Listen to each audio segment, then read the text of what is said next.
Hello, Channel 22 viewers. Welcome to another program under the banner of Eye on Education, everything educational in the town of Montville. My name is Dave Rowley. I'm chair of the Montville School Board, and I have as my guest today the Interim Superintendent of Schools, Brian Levesque. Thanks, Brian, for being here on the set with me today. Good morning. What we want to do today is get to know Brian as we'll call him the Superintendent of Schools, although his actual title starts with the word interim. And we'll talk about how you worked up to this place in your career. We'll evolve from that probably into places that you'd like to take Montville as the Interim Superintendent of Schools. So let's get started and tell the viewers of Channel 22 where you got your first education. What town did you grow up in? I grew up in Plainfield. Plainfield? Lived there my whole life up until just recently. My parents still live there, and my parents are now retired and moved to actually the town that I live in Brooklyn now. But lived in Plainfield my whole life, and always been interesting when I came to Montville. We have the same school colors, so it was always a nice, easy transition for me. And did you do your elementary and secondary education in that town? I did. I attended, I think, every school in Plainfield except for Moosup Elementary. So I started at Plainfield Grammar School, which is now their kindergarten building, a pretty old historical building built early 1900s. Went to Memorial and right on through Plainfield High School. And my high school the building doesn't stand any longer. There's a football field in place of where my high school once stood. That's appropriate, I suppose. I guess it is.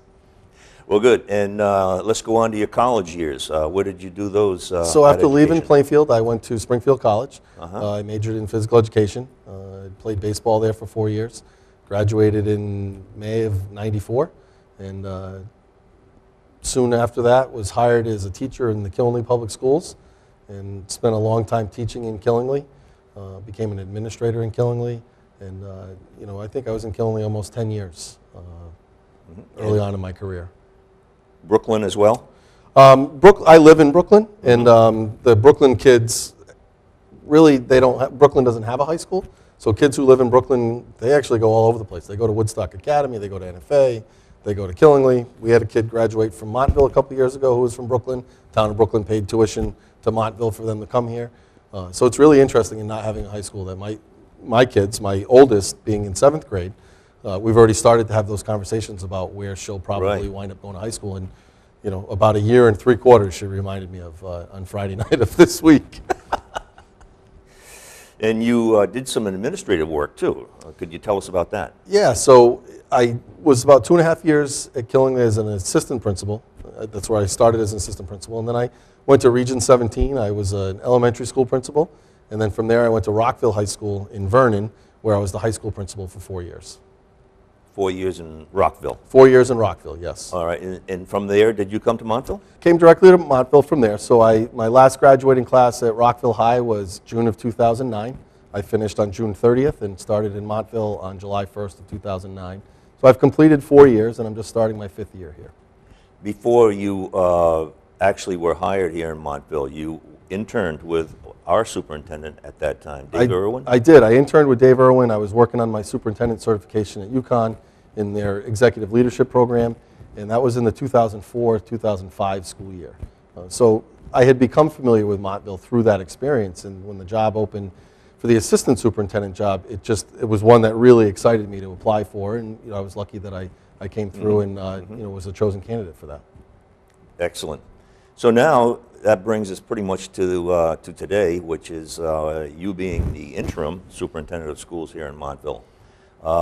What are some of the things that you have thought about changing, if any, that will be earmarked as changes that you, Brian Levesque, have initiated? Yeah, it was the way it started with just finding out right before the start of school and being asked to be the interim superintendent. It happened so quickly, and then school opened, and we quickly had to build our team, and we moved Lori Palin into the assistant superintendent position in the interim role.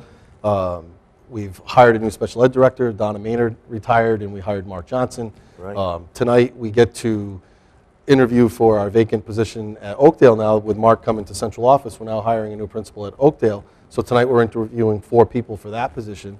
So I would say my first mark would be that just that, you know, having the ability to shape my own administrative team. After we have hired this principal, I was reflecting on this last week, I'll have been on the committee that hired every one of our principals in the district, Well, that's a good which feeling. is kind of a really neat thing to say. Sure. I don't know that you often can say that. And so I think there'll only be 3 administrators in the district that won't be people that I have hired. So really had a great chance to build a high quality team. So I would say that's the first thing. The second thing is we've been doing a lot of work on the budget. I know that's an area that the community talks about. So I've spent a lot of time with Kathy Lamoureux in learning about our existing budget and trying to recreate that and make sure that we know what's in there. And then we've really tried to revamp how we're going to build next year's budget. So I would say that's a big mark. We met with our administrators team last week and talked about the budget development process for next year. We have some different procedures than what we've had in the past that'll, I think, really be beneficial in helping us build an accurate budget and one that really reflects the needs of the town of Montville. It's a long process. You know, Kathy and I have been meeting since early in September on the development of the budget and presented to the administrators last week, and it'll really take us about another 2 months before we get that budget to you and to the rest of the board with our first proposal. A lot of that budget development process starts with enrollment projections, and we used to have an organization that did that for us, and I felt that we could probably do a better job of it by doing it ourselves. So I've taken on the task of doing all of our own budget enrollment projections moving forward, and actually worked with the town clerk's office to get some accurate data on the enrollment process. Starts with the number of kids that were born in Montville in the year that they're now going to kindergarten. So we were able to get some really good information. I think we have about 3 years worth of data projecting out what our enrollment will be. So that's a big piece of starting that process, because our budget is so intensive on people and teachers and staff that we really need to make sure we have an accurate account of how many kids are we going to have in our schools, and how many teachers do we need at each grade level. So I would say that is a big area. Another big piece that's going on right now is we have some of which was mandated from the state of Connecticut is a new teacher evaluation plan.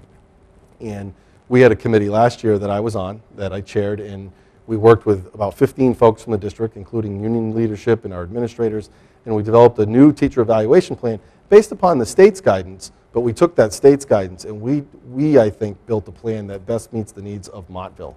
So our plan doesn't necessarily reflect everyone else's plan in the state. Every district kind of built their own based upon what the state said they had to do. There wasn't a lot of flexibility, but in the areas that there were, we really tried to do things that we felt would best reflect the work that we're doing in Montville to support the teaching and learning in the classroom. So I would say those are 2 real big areas. We're continually training our administrators on the new teacher evaluation plan and the administrator plan, because the administrators have a plan that aligns to the teacher plan, and we haven't actually trained the administrators on their plan yet. We're doing that on Wednesday and Thursday of this week. That's coming up. So we have a busy week with that this week, and I know our administrators are anxious to really start to learn how they're going to be evaluated. And the exciting part about it is that the plan that we've adopted, they also have a district leader plan. So our folks that I'll evaluate in our office, Mark Johnson and Lori Palin, they'll have a plan that's the district leader plan that's aligned to the administrator's plan, that's aligned to the teacher's plan. And it'll really be the first time that we've ever had that. I don't know of any other district in the state that's doing that right now, that all 3 plans will be aligned. Everyone has their teacher and their administrator plans aligned. We took it one step further, and we're going to align our district leaders to that also. So we're really excited about that. I would be excited also about that. Now, a couple minutes ago, you mentioned kindergarten, and let's talk for a second about initiating full-day kindergarten here in our town. It's brand new. Has it been flawless, hopefully? I would say it's been a great success. I've been in some kindergarten classrooms, and it was probably about 4 or 5 days into school having started. I remember I was in one of the kindergarten classrooms as the kids were transitioning to lunch, which was something that kindergarten kids have never done. That's right. And the teacher just kind of said, all right, it's time for lunch. Saw the kids get up out of their seats. They went and got their things, and you could just tell that they really acclimated to the school and to the procedures and things that they have. I've been in those classrooms. A lot of our teachers at the kindergarten level are new because we needed new staff to be able to implement full-day K. And I can tell you we hired some wonderful people, and the work that they're doing with those kids is just phenomenal. You go in the rooms and it's like they've been there for months. They know what's expected of them. They're working, and they're working at a high level. I mean, kindergarten is much different than when we went to kindergarten, and we were, maybe learning how to, say our alphabet and those things. We're now expecting kids to read in kindergarten. So the expectations are much higher, and I can say our kids are meeting those expectations, and it's been an outstanding addition to the Montville schools. Well, that's exciting because some of the kindergarten teachers were worried about having to meet expectations with the kids only a couple of hours a day. Now they have them for a full day, and I'm sure that they're finding the extra time in order to put into the curriculum. Let's talk about negotiating with some of the unions we have. You and I recently negotiated with the bus drivers and the transportation unit. What can you tell us about that and how it went, and as well as the teachers, the MEA? Yep. So the bus drivers transportation, we had a contract negotiation with them, and I would say it was a great negotiation. There was some give and take on both sides. There was some contract language that the bus drivers were seeking and that we were also seeking. We found after starting the negotiation that we actually had some common ground on things that we both wanted.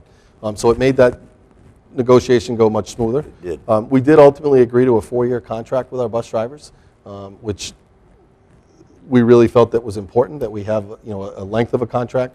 We will have a salary reopener with them in the 4th year, but the first 3 years we have already identified what those costs will be for us for the next 3 years, which helps us in the budgeting process.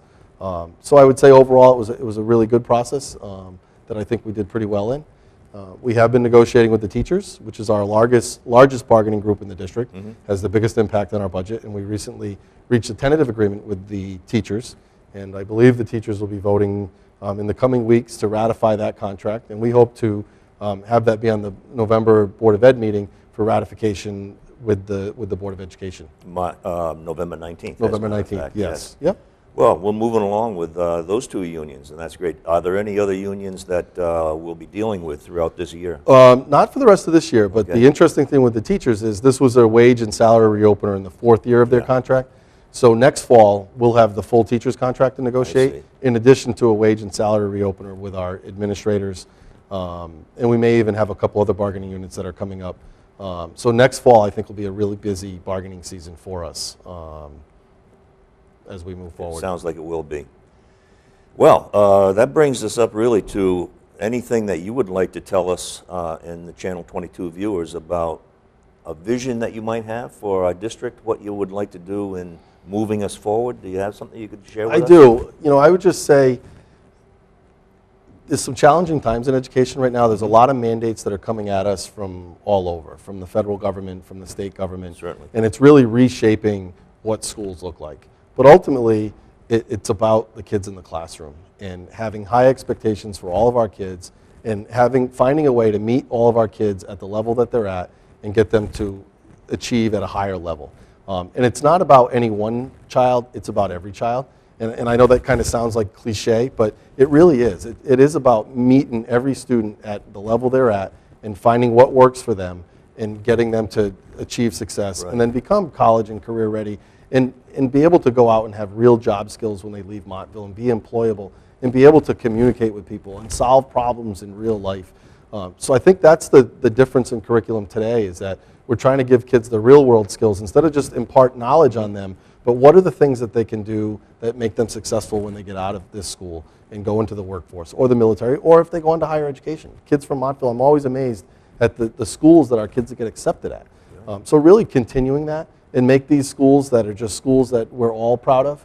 The signs say that we're proud of our schools, and we really need to live that every day and continue to make these the best schools that we can and find opportunities for every student at the high school, not just offer a general ed curriculum that meets the masses of the students, but what are the needs that a particular student has and how can we meet that? Is there a unique program or a job experience that we can give them, an externship or an internship with an employer that can give them some real skills and find out what it is like to work in that career.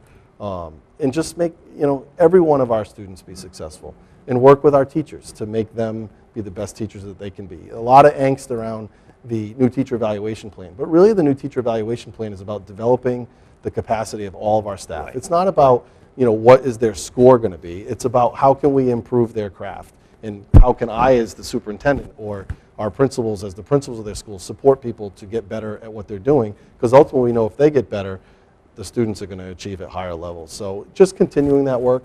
One of the things that I really like to do is to be visible in the schools. Nothing greater than to go visit a school and be in a Right. classroom and work with teachers It is. and just see students. I was over at Tile last week and the principal says, hey, you want to just get out of the lunchroom? And it was really neat just to be in the lunchroom and talk to some students, and they wanted to know, what does the superintendent do? And just to have those interactions with kids, I think, are special moments, at least in my day, and really see the students in their classrooms doing the work that they do is something that I look forward to doing now and for the future. Well, Brian, I can tell that you're excited about being the superintendent of schools here in Montville, on an interim basis at least, and we're very proud of the work that you've been doing this early part of the school year. The Board of Education is fully behind you in your efforts, and thank you very much for being here today and sharing what you have as a vision for Montville schools. Thank you for having me. Well, that wraps up today's segment of Eye on Education. Thank you for joining us. My name is Dave Rowley. Good day.